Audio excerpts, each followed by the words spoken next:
Make a U-turn, then turn left. Ito guys, welcome back sa YouTube channel ko. Andito tayo ngayon sa windmill sa Barangay Bangki, Windmill, Ilocos Norte. Ito po yung windmill dito, napakadami. Yung luma ito, yung mga bago nandoon na po sa kabila, nalagpasan na po natin. Yun yung marami doon, oh. Hindi na ako nakapag video guys kasi nagdadrive ako guys.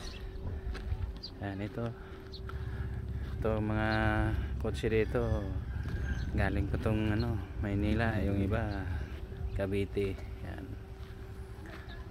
pinupuntahan talaga tong lugar na to dito, lalo na yung Padapat Bridge.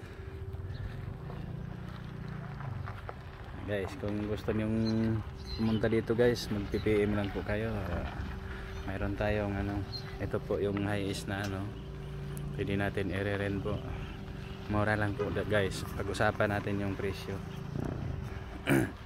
Yan guys, yun ang dami dito. May mga kubo din, may kainan. Yan, kung nagugutom pwedeng kumain dito. Masasarap yung mga pagkain nila dito guys. Yan.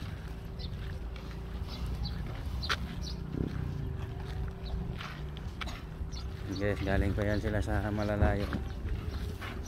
Johnny, pwede ba mag-charge doon kahit ano? Iwan mo lang yung susi. Huwag mo lang ipa yung accessories lang, huwag ipa-ilaw, dashboard.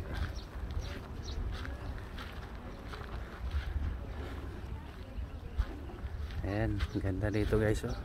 Yan ang lalaki ng mga windmill. Ito yung nagsusupply ng power dito sa buong Ilocos Norte guys. Yan, ang swerte ng mga tao dito guys kasi mura lang yung dito, kuryente. Ayan.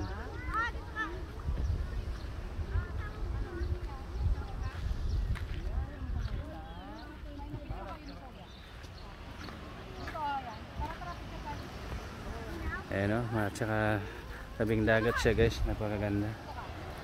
Ayan,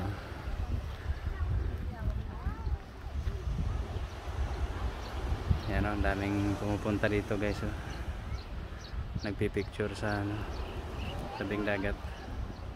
Yan sila yung nagre-rent guys. Yan. Kaya kayo guys, kung gusto nyo, mag-PM na lang kayo. Ilalagay ko yung contact details ko sa ibaba nitong video description na i-upload ko. Ayan guys, so yan lang. Mamaya pupunta na naman tayo ng yung church na anong tawag nung church na yon, kalimutan ko yung pangalan. Ayaw? Hindi magcha-charge, kinuha mo susi. Hindi yun magcha-charge pag tinanggal mo yung susi. Kaya po, ilagay ko lang po. Okay. So, yun lang guys. Maraming salamat po. Dito.